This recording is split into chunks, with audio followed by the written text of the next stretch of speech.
Hola, Dios te bendiga. Soy el pastor Jaifer Morales, pastor de Casa de Bendición, y quiero darte la bienvenida a nuestro canal de YouTube. Aquí encontrarás palabras de edificación para tu vida, estudios bíblicos, predicaciones, y juntos podemos disfrutar de lo que Dios ha servido en la mesa. Vamos a la palabra, dice Mateo 21, 1 al 11. Cuando se acercaron a Jerusalén y vinieron a Betfagé, al monte de los olivos, Jesús envió 2 discípulos diciéndoles: id a la aldea que está enfrente de vosotros y luego hallaréis una asna atada y un pollino con ella, desatadla y traédmelos. Y si alguien os dijere algo, decid: el Señor los necesita, y luego los enviará. Verso 4. Todo esto aconteció para que se cumpliese lo dicho por el profeta cuando dijo: decid a la hija de Sión, he aquí tu rey viene a ti manso y sentado sobre un asna, sobre un pollino, hijo de animal de carga. Y los discípulos fueron e hicieron como Jesús les mandó. Y trajeron el asna y el pollino, pusieron sobre ellos sus mantos y él se sentó encima. Y la multitud, que era muy numerosa, tendía sus mantos en el camino, y otros cortaban ramas de los árboles y las tendían en el camino. Verso 9. Y la gente que iba delante y la que iba detrás aclamaba diciendo: Hosana al Hijo de David, bendito el que viene en el nombre del Señor, hosana en las alturas. Cuando entró él en Jerusalén, toda la ciudad se conmovió diciendo: ¿quién es este? Y la gente decía: este es Jesús el profeta de Nazaret de Galilea. Padre, gracias por tu palabra. Ella es viva, es eficaz, más cortante que toda espada de 2 filos. Tu palabra es la verdad, Señor.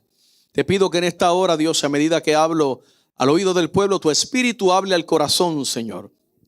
Que podamos atesorar esta palabra y ponerla por obra para gloria tuya, en el nombre de Jesús. Amén. Puede sentarse, no siente el gozo ni la alegría. Gloria sea al Señor. Quiero darle la bienvenida también a Noé o Noel. Noel, gloria a Dios, el papá de nuestra hermana. No es nuevo entre nosotros, pero siempre me da gusto verles, así que bienvenido, gloria a Dios. Y a los jóvenes que nos visitan también damos gracias al Señor por este privilegio. Este pasaje de Mateo capítulo número 21, se conoce como la entrada triunfal de Jesús a Jerusalén. Y marca el principio, como dijera antes, de la Semana Santa o la Semana Mayor. Esta es la última semana del ministerio terrenal de Jesucristo. Toma en cuenta que el momento que Jesús entra a Jerusalén, comienza un conteo regresivo hasta el momento que Él va a la cruz el día viernes. Este suceso de la vida de Jesús y de la historia de Jesús es tan importante que los 4 evangelios lo mencionan.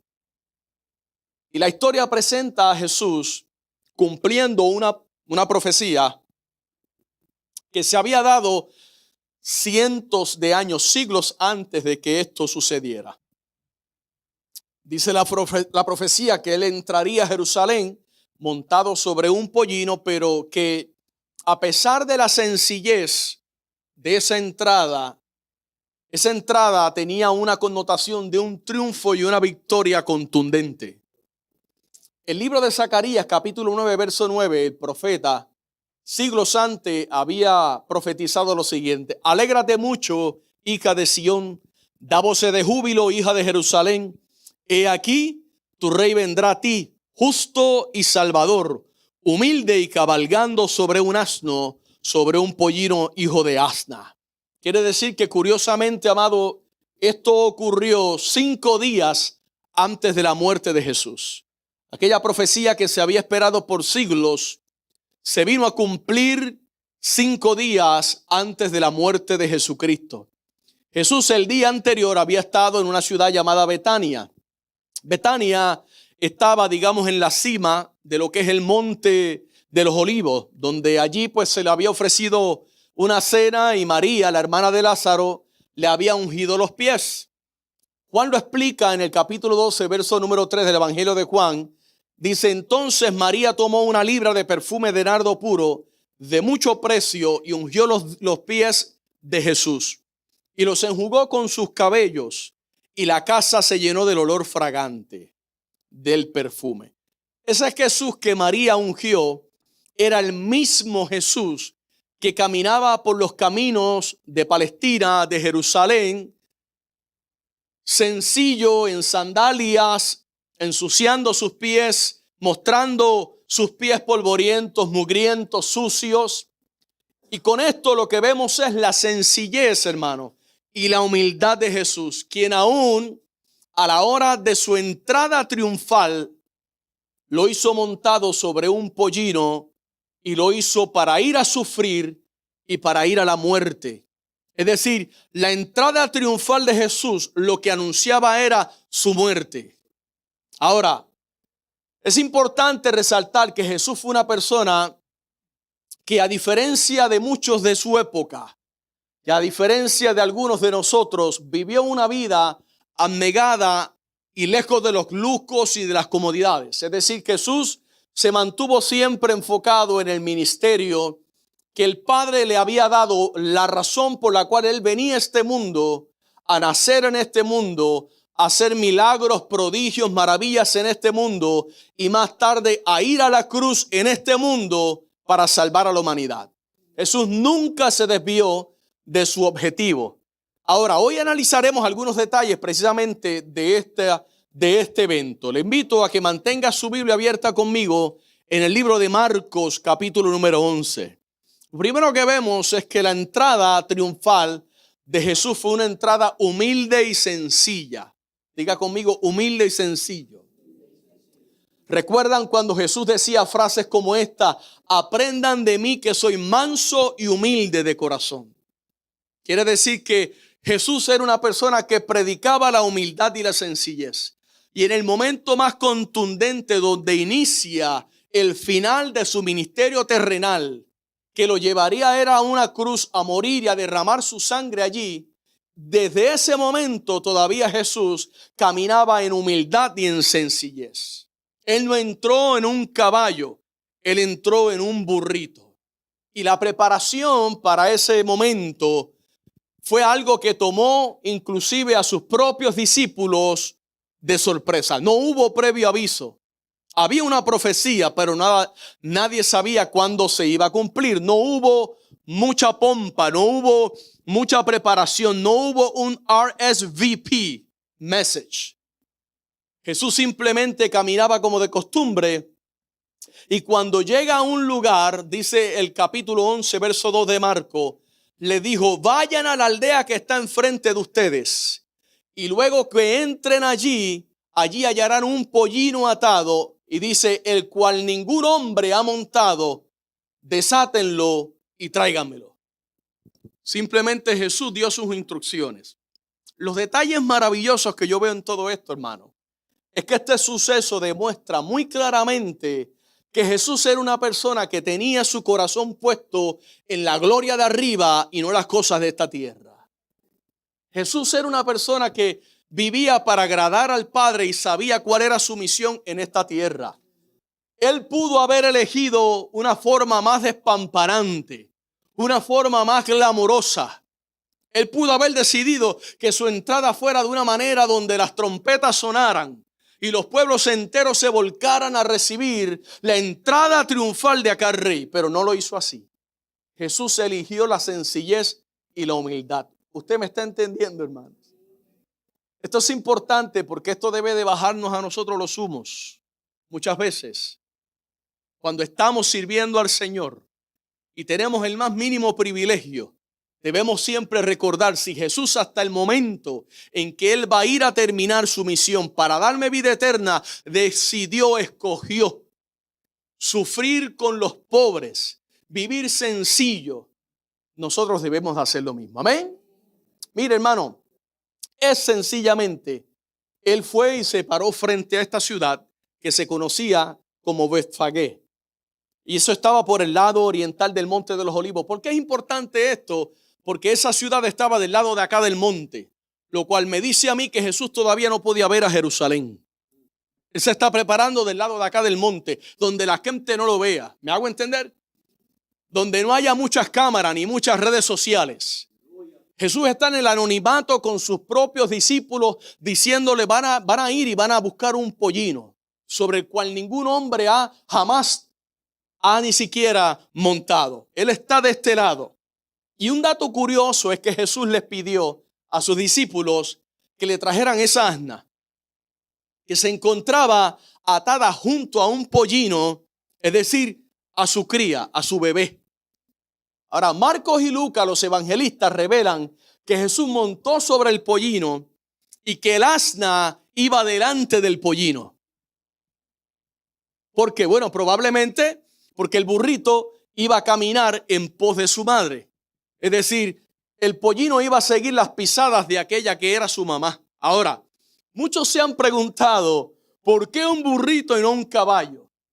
Si es una entrada triunfal, si David entraba en sus caballos, si los reyes de Israel entraban en sus caballos, si los reyes de todos los pueblos de la tierra en la Biblia entraban en sus caballos, ¿por qué Jesús no entró en un caballo? Bueno, en los tiempos de Jesús, los asnos era lo que normalmente se utilizaba para cabalgar. Los caballos eran usados por los ejércitos, por los nobles, por los guerreros. Jesús no quería enviar un mensaje equivocado. Muchas veces hay cosas que son lícitas, pero no convienen. Amén. Y Jesús no quería enviar un mensaje equivocado. Jesús no quería que sus discípulos ni nadie pensara, aquí llegó el que viene a derrocar a Roma. Aquí llegó el que viene a hacer pancartas contra todas las leyes sociales que Roma está haciendo contra la iglesia. Jesús no levantó su voz en contra de las autoridades. Jesús se mantuvo humilde y sencillo. Entró allí sin exaltarse, sin modelar un mensaje incorrecto del evangelio. Y otro detalle era que el asno que Jesús iba a usar para su entrada triunfal ni siquiera era suyo, hermano. Hágame el favor. Era un asno prestado. Yo no le estoy diciendo a usted que coja prestado. Ahora, todo lo que Jesús tuvo en este mundo fue prestado literalmente. Todo. Nació en un pesebre prestado. Lo enterraron en una tumba prestada. Jesús no tenía posesiones de esta vida. Jesús no fue arrastrado como algunos de nosotros por las cosas que queremos tener en este mundo. La misión de Jesús fue clara desde el principio hasta el final. Hermanos, usted sabe que nada de lo que usted tiene se lo va a llevar el día que muera. Sabe que la tumba y la caja de muertos no tiene bolsillos. Ahora, por otra parte, el verso número 3, que parece insignificante, pero la verdad está cargado de enseñanza, sirve de ejemplo para nosotros. Mire lo que dice. Dice, y si alguien les dijere algo, díganle, el Señor lo necesita, luego lo enviará de regreso. Qué maravilloso, hermano. Lo primero que yo veo aquí es que esto es un ejemplo del conocimiento anticipado que tiene Cristo. Cristo ya puede declarar a sus discípulos con toda seguridad que van a hallar un asna que va a estar atada y que hay un pollino con ella. ¿Qué me dice eso a mí? Que Dios tiene el conocimiento de todas las cosas, hermano. Nuestro Dios es un Dios omnisciente. Nuestro Dios es un Dios omnipotente. Nuestro Dios es un Dios omnipresente. Él es capaz de conocer todos y cada uno de los detalles de nuestra vida. Denle un aplauso al Señor y dele gracias. A veces podemos llegar a pensar que nadie nos entiende o que nadie conoce lo que yo estoy atravesando, pastor, el sufrimiento que yo estoy llevando. Déjame recordarte que Jesús conoce todo de ti. Es más, Él conoce aún cuántos cabellos hay en tu cabeza. Algunos tienen más, otros tienen menos, pero Él los conoce. Lo segundo que yo veo aquí del versículo número 3 es que es un ejemplo de su poder sobre la voluntad de los hombres. ¿Por qué? Porque Cristo sabía que el dueño de aquellos animales no le iba a decir que no. Ustedes vayan y tómenlo. Él no va a decir que no. ¿Crees tú que Jesús es capaz de saber si tú le vas a negar la entrada a tu vida, a tu corazón? Claro que sí. Si hubiese alguien entre nosotros ahora en este preciso momento que no le ha entregado su vida al Señor, al finalizar yo voy a hacer un llamado para salvación. Jesús ya sabe si tú vas a aceptarle o no. La invitación está abierta. La pregunta es, ¿estás tú dispuesto? Lo tercero que yo veo en este versículo es que es un ejemplo de su justicia y honestidad. Jesús es honesto, hermano. Jesús es honesto. Al no usar los animales sin el consentimiento del dueño. Asimismo obra el Señor. Él no va a hacer nada en tu vida si tú primero no le invitas a tu corazón. Apocalipsis 3:20 dice que Él está a la puerta y llama. ¿Y qué dice el texto? Si alguno abre, ¿el qué? Él entrará a Él, a Él. Esa preposición cambia todo el sentido del texto bíblico. Él entrará a Él. Quiere decir que Jesús toca la puerta de tu corazón y lo primero que Él quiere hacer contigo antes de cenar, antes de celebrar, es entrar a tu vida. Él quiere que tú le abras tu corazón. Él quiere que tú le rindas las riendas de tu vida. Él quiere que tú le rindas tu voluntad. Dios no va a violentar tu voluntad, aunque tiene poder para hacerlo, pero no lo va a hacer. Lo cuarto que yo veo es que este versículo es un ejemplo de la utilidad de cualquier cosa en las manos de Dios, hermano. ¿Se acuerdan el chico? No, si es que por ahí hay uno que lo que tiene son 3 pececitos y 5 panes. Y Jesús dijo, tráigamelo acá, que con eso yo alimento 5,000 y sobra. Porque cualquier cosa en las manos de Dios es mucho, hermano. Dios multiplica lo mismo con 1 que con 0 que con 10. Y entonces, hermano, yo veo que todo lo que está en las manos del Señor es útil. Cuando tú pones tu vida en las manos de Dios, tú comienzas a ser una persona útil en el reino de Dios. Jesús mismo tuvo necesidad de un asno. Que tú tengas necesidad de algo, a Él no le es extraño. Y de hecho, si con la quijada de un asno Él pudo derribar a un ejército, ¿qué no puede hacer con un asno entero? Todos dicen amén. Moisés con una vara dividió el mar rojo. Guió al pueblo por el desierto. ¿Qué no puede hacer contigo y conmigo? Elías con un manto hizo prodigios, maravillas, señales, portentos. ¿Qué no puede hacer Dios con tu vida? Sansón con la quijada de un burro destruyó a sus enemigos. ¿Qué no puede hacer Dios con tu vida y la mía, hermanos? Ahora, ¿de qué no serás capaz tú si pones tu vida en las manos del Señor? A lo mejor tú dices, pastor, es que yo no tengo llamado. ¿Y quién te dijo a ti que no tienes llamado? ¿Quién te dijo a ti que Dios no tiene un plan para tu vida? ¿Quién te dijo a ti que Dios no tiene un ministerio para tu vida? Todo lo que tú pongas en las manos de Dios, Dios lo va a multiplicar para su gloria. Hablemos entonces de lo que sucedió en los versos 4 al 5. Allí se cumple la profecía y dice de Zacarías 9:9. Dice el verso, todo esto aconteció para que se cumpliese lo dicho por el profeta. Quiere decir que en la entrada triunfal de Jesucristo a Jerusalén se está cumpliendo la profecía de Zacarías capítulo 9, verso número 9, que dice, alégrate mucho, hija de Sión, da voces de júbilo, hija de Jerusalén. He aquí tu rey vendrá a ti, justo y salvador, humilde. Eso me revienta la cabeza, hermano, me encanta. Humilde y cabalgando sobre un asno, sobre un pollino hijo de asna. Mano, ¿cuál es la probabilidad de que si yo profetizo algo ahora mismo aquí, en 500, 600, 700 años, eso suceda? Casi ninguna. Si es de Dios, lógicamente. Pero ¿quién puede prever 700 años antes y decir, va a entrar el Mesías y lo van a reconocer por esto, esto y esto, al pie de la letra? Y hay gente que dice, no, yo no creo en Dios. Se necesita más fe para no creer que para creer. Porque aún los cielos cuentan la gloria de Dios y el firmamento anuncia la obra de sus manos, dice la palabra. Ahora, en estos versículos yo aprendo, y esto nos enseña, número 1, que Dios cumple siempre su palabra. Dios la cumple al pie de la letra. Díganle a la hija de Sión. O sea, no se va a equivocar. Es decir, díganle a Jerusalén, hija de Sión, es una manera poética de llamar a Jerusalén.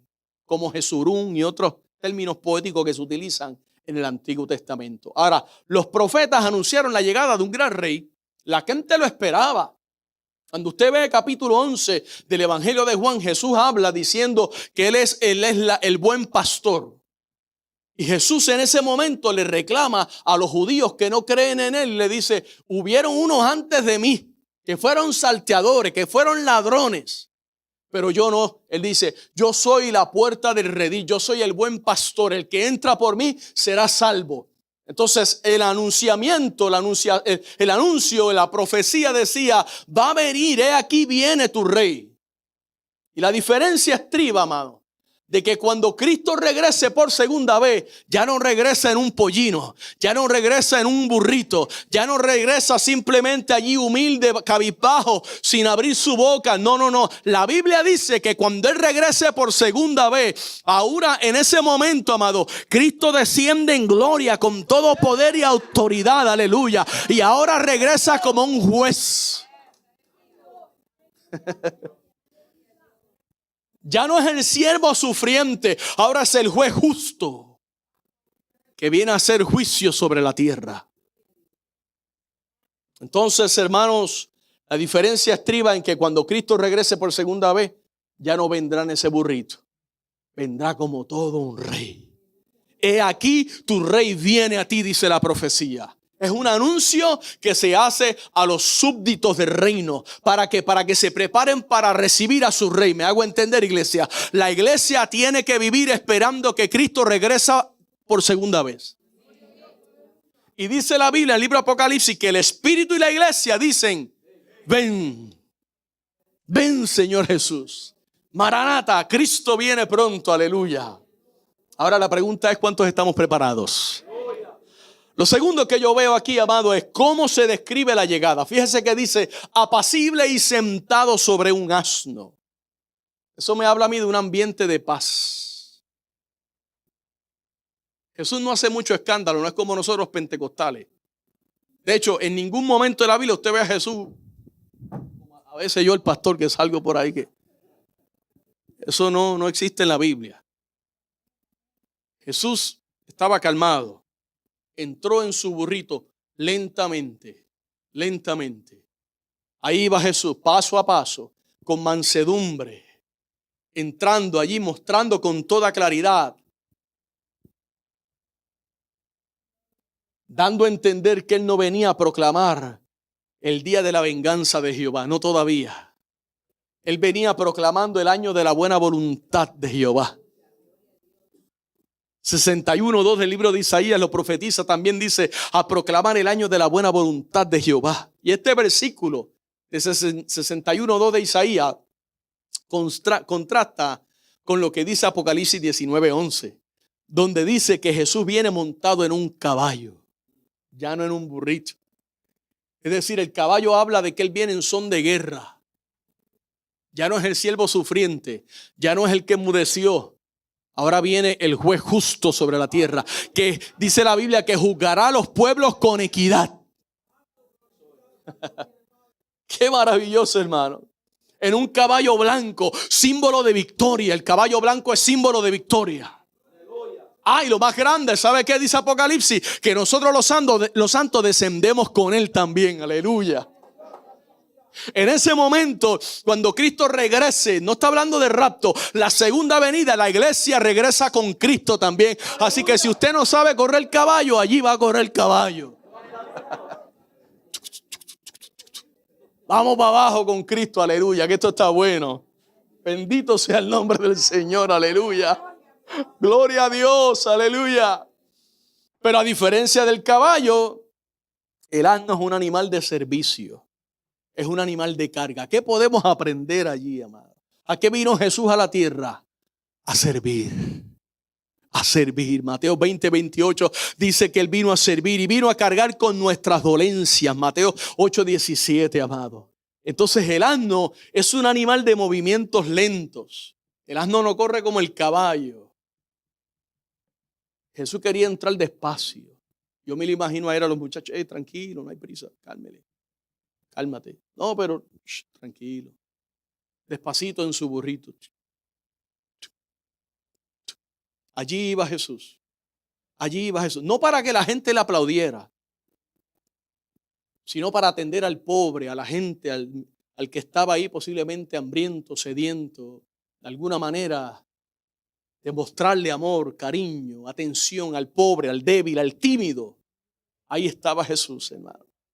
Él no quería atropellar, él no quería fatigar a la gente con su llegada. Él no quería mucha pompa, para que me entienda. Con esto, ¿qué demuestra él? Que su carga, su yugo es fácil. Su carga es ligera. Que mucho tenemos que aprender. Y hay gente que quisiera seguir a Jesús, pero a veces nosotros somos los que le ponemos unas cargas pesadas que ni nosotros mismos estamos dispuestos a tomar. No, para seguir a Jesús tienes que hacer esto. Y no te puedes afeitar las piernas. Y tienes que usar traje hasta la tobillo, a las rodillas pecado. Y tienes que, no te puede pasar plancha en el pelo. Y tienes que hacer esto, y tienes que hacer esto, y tienes que hacer esto. No puedes usar pantalla. No te puedes pintar el pelo, porque eso es del diablo.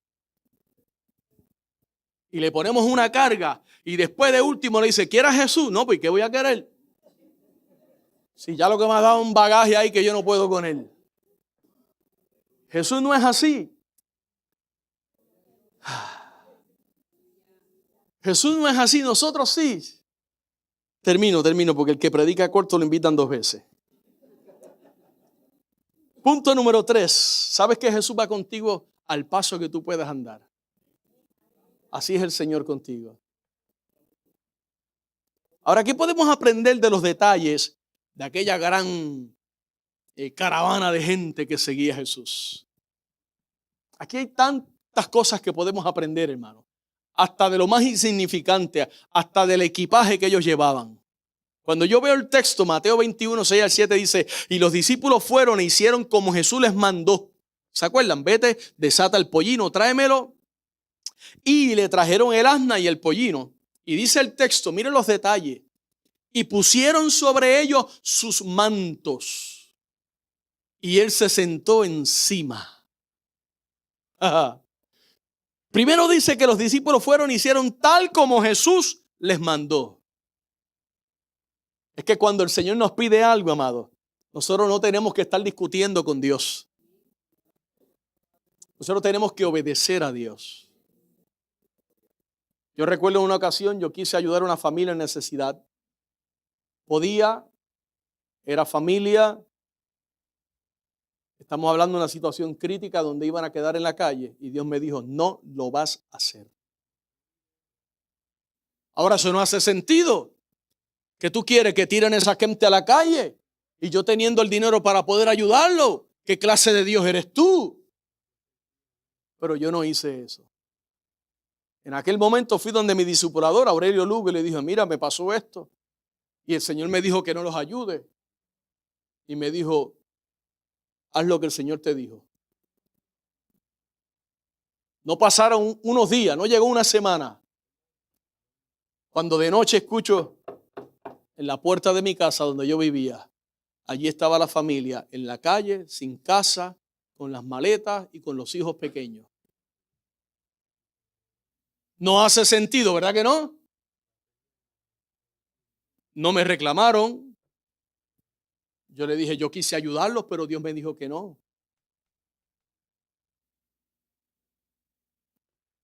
No hace sentido. Una familia se fue a la calle. Eso no es de cristianos. La Biblia dice que si tú ves a tu hermano tener necesidad y cierras contra él tu corazón, ¿cómo mora el amor de Dios en tu corazón? Eso lo dice la Biblia, yo lo sé. Pero Dios me dijo, no los ayudes. Y no ayudándoles, los ayudé más. Porque tuvieron que salir obligatoriamente de una situación en la cual estaban.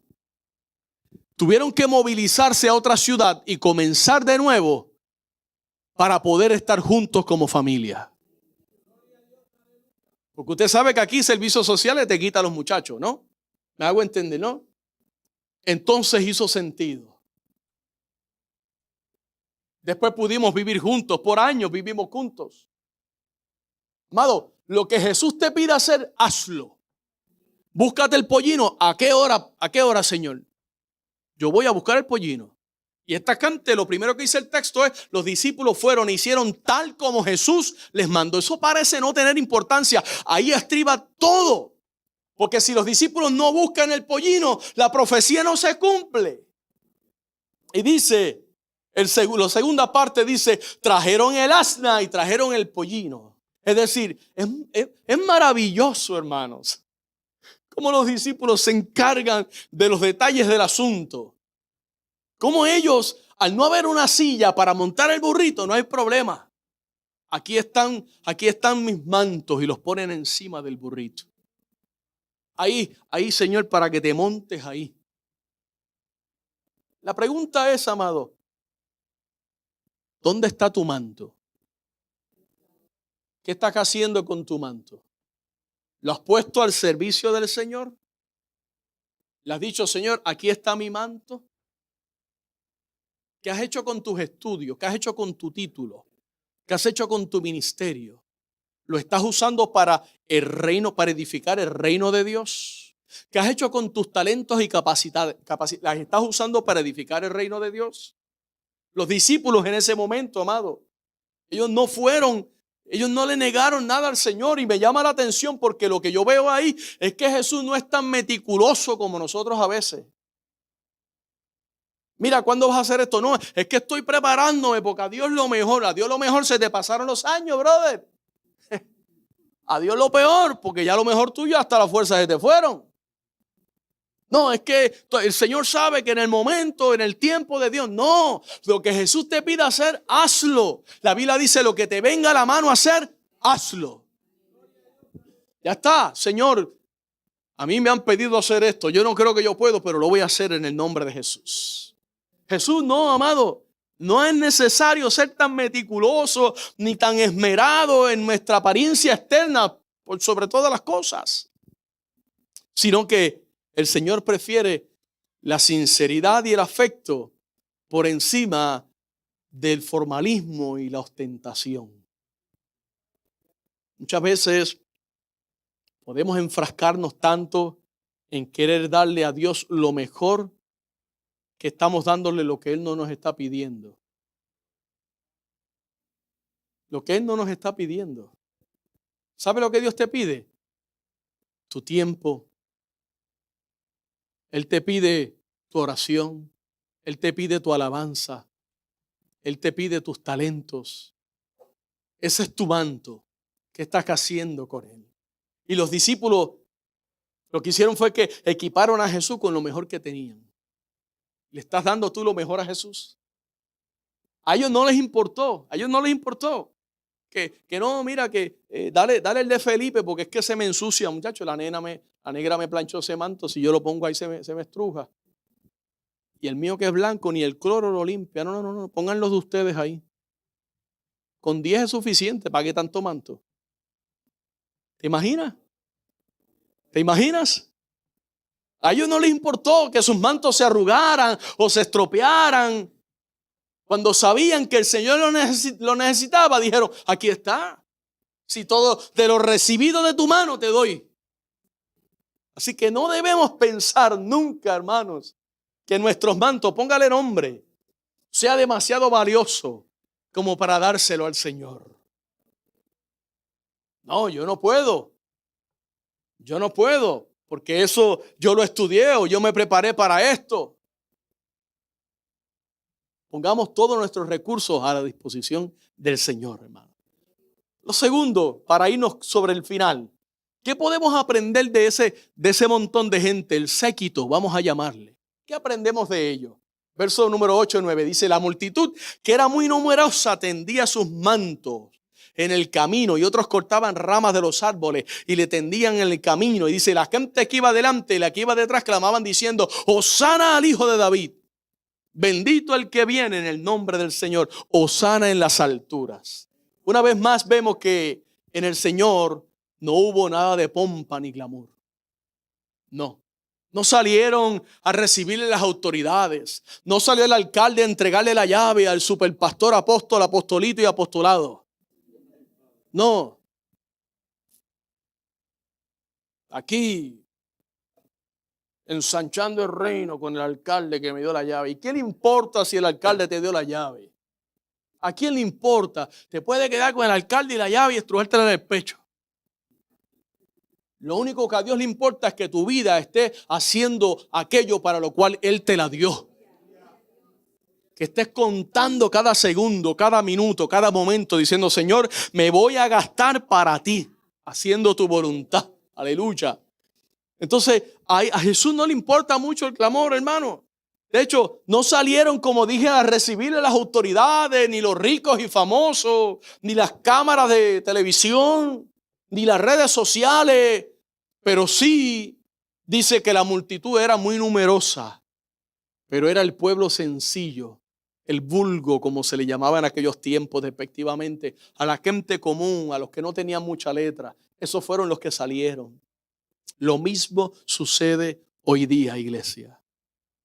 Yo recuerdo, y esto lo he mencionado muchas veces antes, cuando en mi país, Puerto Rico, el evangelio era para los brutos y era para los pobres, allá los analfabestias del campo, decían. Eso es para los analfabestias. La gente que no tiene letra, la gente que no tiene. Así era el evangelio antes en Puerto Rico. En el 1916 llega el pentecostalismo a Puerto Rico. Antes de eso estaban los bautistas, estaban los menonitas. En el 1916 entra el evangelio, como se conoce, los pentecostales. Y entonces los pentecostales tenían un objetivo diferente a todos estos grupos anglos. Los pentecostales empezaron a llegar a los campos donde los pobres. Pero ¿qué comenzaron a hacer? A enseñarle a escribir a la viejita que no sabía escribir. Enseñarle a escribir a los nenes. Enseñarle inglés a los nenes. Y comenzaron a educar a la comunidad. Con el paso de los tiempos, la cosa evolucionó hasta que se convirtió nuestro hermano que descansa en la gloria del Señor, el reverendo Torres Ortega, que era un hombre letrado, un hombre de alta sociedad, un abogado, ya no era analfabeta. Entonces cambió la connotación. Ya el evangelio no era solamente para la gente pobre, que como no saben leer ni escribir, pobrecitos los engañan y los engatusan. No, ahora el evangelio estaba entre los ricos también. Y llegó hasta los palacios de gobierno y comenzó a cambiar. Y llegó aquella época, ¿se acuerdan de los clamores? Donde se unieron aquellos grandes hombres de Dios, Gille Ávila, Jorge Rasky, Torres Ortega, entre otros, muchos pastores e iglesias.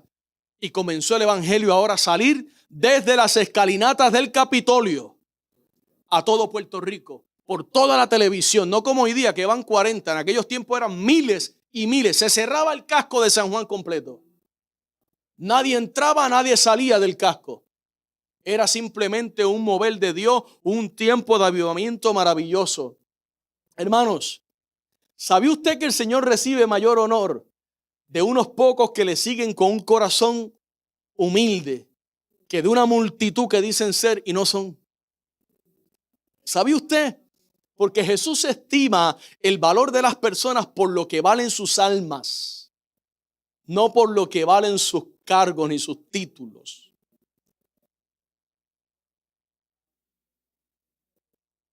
Los títulos.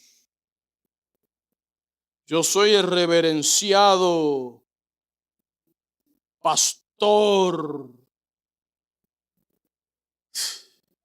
Eso apesta, hermano. Eso hiede. ¿Sabes qué, hermano? Yo le voy a decir algo. Mire, respecto de esas multitudes, mira lo que dice el texto. Extendieron sus mantos en el camino, aquellas que estaban en la Biblia, dice. Es decir, ellos procuraron honrar a Cristo con lo mejor que ellos tenían y de la mejor manera que ellos podían. Mire, cuando aceptamos a Cristo como Rey y como Señor de nuestra vida, debemos estar dispuestos a colocar todo bajo los pies del Señor. Le voy a decir algo más. La Biblia habla de dos reinos, el reino de los cielos y el reino de las tinieblas. El reino de los cielos se llama reino porque tiene un rey. Es decir, que ese rey tiene un reino. En ese reino vivimos nosotros, los que hemos aceptado a Jesucristo como Señor y Salvador. Ahora, ese rey reina porque tiene un sistema de leyes. Nosotros le conocemos como la Biblia. Antiguo pacto y nuevo pacto en su sangre. Por lo tanto, hay un rey que tiene un reino, que viven ahí sus súbditos bajo el poder de su ley. ¿Qué me dice esto a mí? Que todas las áreas de mi vida, como súbdito del reino de Dios, yo tengo que tener esta ley aplicable en todos los aspectos de mi vida. En mi trabajo, yo debo de vivir como dice aquí que deben de vivir los cristianos que trabajan. En mi familia, yo debo de tener a mi esposa y mi hogar regido por lo que dice aquí en esta ley. Y como dice aquí que debe de regirse un hogar y una familia. En todos los aspectos de mi vida. En todos los aspectos de mi vida.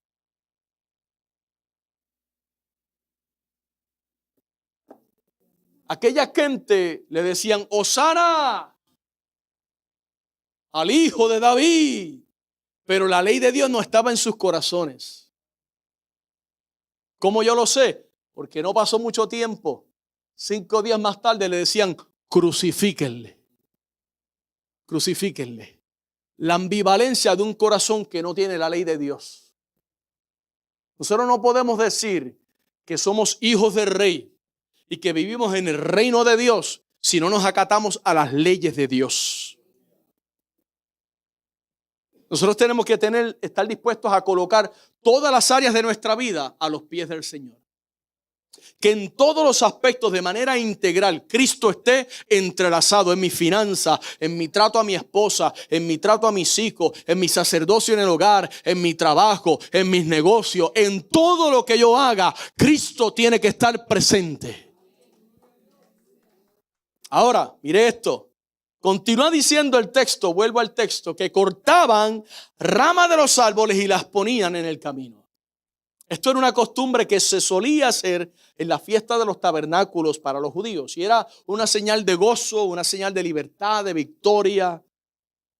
Y lo número 4, lo que decía la gente que estaba allí. Mira lo que decía, la gente que iba delante de él gritaba, Hosana al hijo de David.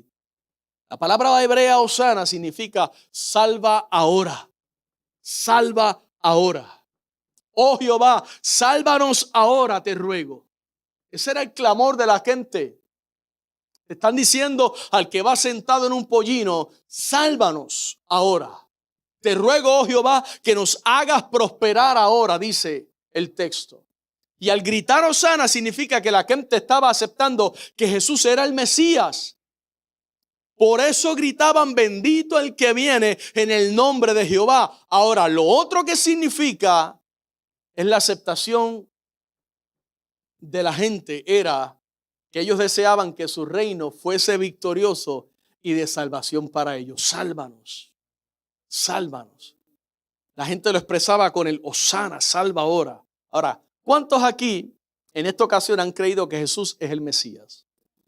Amén. Ahora, ¿cuántos saben que su reino es un reino victorioso y de salvación? Por otro lado, existe una realidad. Y es que de aquellos que gritaban Hosana, como mencioné antes, cuando Jesús entraba en Jerusalén, de entre ellos mismos hubo muchos que días más tarde gritaban, crucifíquenle. Crucifícale. Ahora, los creyentes, iglesia del Señor, debemos anhelar que venga el reino de Dios. Mire, perdóneme mi puertorriqueñismo, yo estoy listo, hermano. Yo quisiera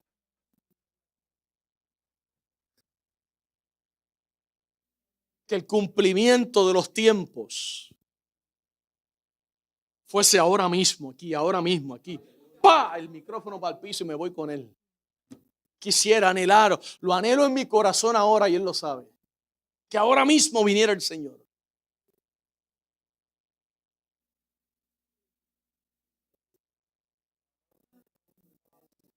Por eso tenemos que mantenernos fieles, hermano, al que nos llamó y nos escogió, dice el texto, como fieles soldados. Tenemos que mantenernos fieles. No podemos estar en ninguna manera distraídos en este mundo, en esta vida. Mire, algunos dijeron, pastor, ya queremos escucharlo predicar. Esta no es de domingo, esta es más enseñanza. Mire, el don de sospecha mío me dice que la Semana Santa, los cristianos, muchos, la cogen para vacacionar. ¿Cierto o no es cierto? Ahí está. ¿Cierto o no es cierto? La Semana Santa. Todos los días son santos. Sí, todos los días son santos. Pero este es el pináculo del cristianismo mundialmente. Y que un cristiano me diga a mí que es un día de vacacionar, irse a la playa, yo no te voy a mandar al infierno por eso, porque eso sería una herejía si yo lo digo. Pero me hace cuestionar mucho tu relación con Dios. Así, yo no sé quién se va de vacaciones. Si no lo veo el domingo, vayan con Dios. Vayan con Dios. Pero es que, hermano, yo lo digo porque es que somos la única religión que tenemos la libertad como libertinaje, hermano. Somos los únicos, los pentecostales libres. Ahora, veamos la conmoción. Termine, pastor, ya voy. Veamos la conmoción que causó la llegada de Jesús a Jerusalén. Mire, versos 10 al 11. Ya termino. Cuando entró él en Jerusalén, toda la ciudad se conmovió diciendo, ¿quién es este? Y la gente decía, este es Jesús el profeta de Nazaret de Galilea. Y dice el texto, toda la ciudad se conmovió. ¿Usted entiende lo que es eso?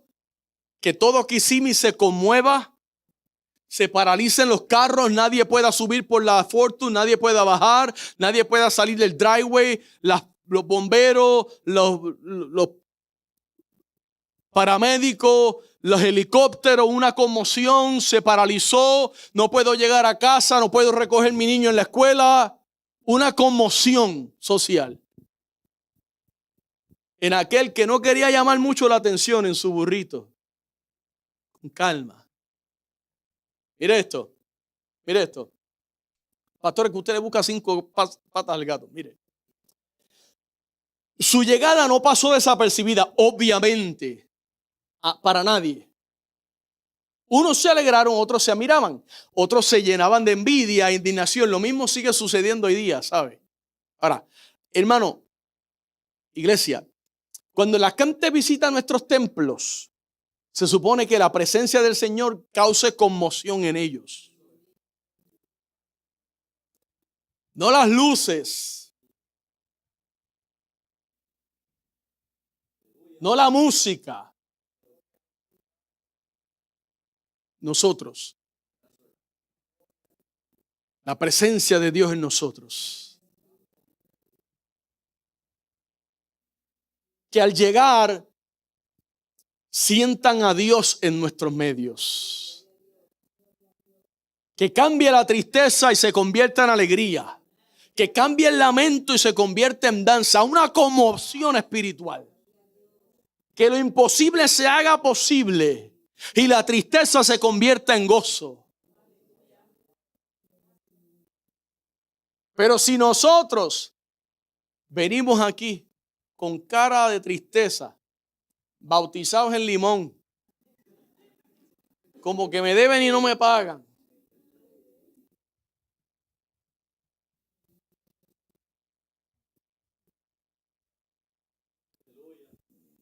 la gente va a decir, bueno, yo ahí no quiero irse.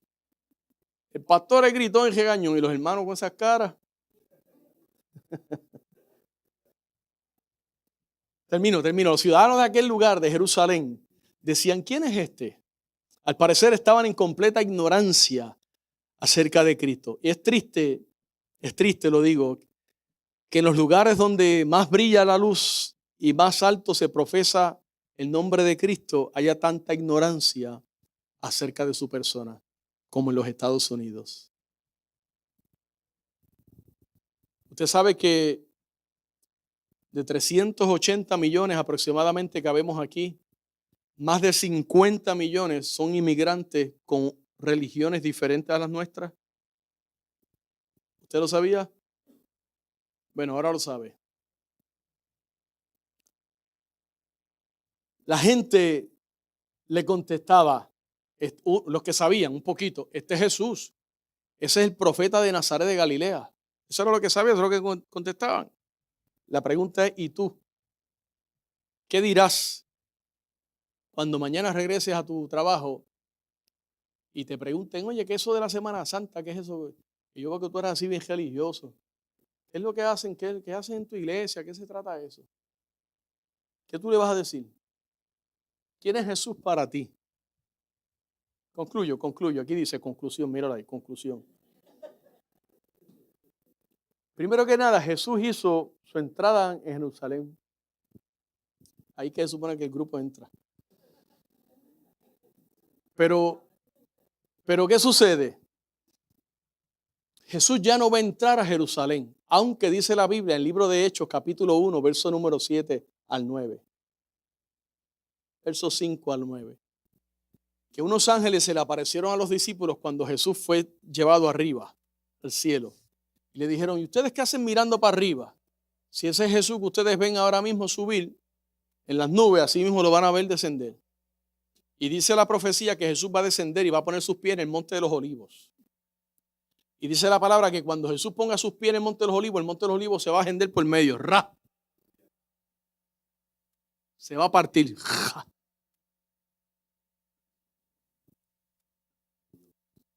Así parte Cristo el corazón cuando entra una vida. Cuando Él pone sus pies en tu corazón y entra a tu corazón, Cristo rompe tu corazón y lo hace de nuevo. Iglesia, es probable que entre todos los que nos encontramos aquí en esta hora haya alguno que quizá se está haciendo la misma pregunta que se hicieron aquellas personas. ¿Quién es este Jesús? Yo no había escuchado nunca así que hablaran y lo explicaran de esa forma. Así. ¿Quién es Jesús? ¿Quién es ese de que tanto habla la gente? La respuesta es muy sencilla. Por si hay alguien haciéndose la pregunta a través de las redes sociales o aquí entre nosotros.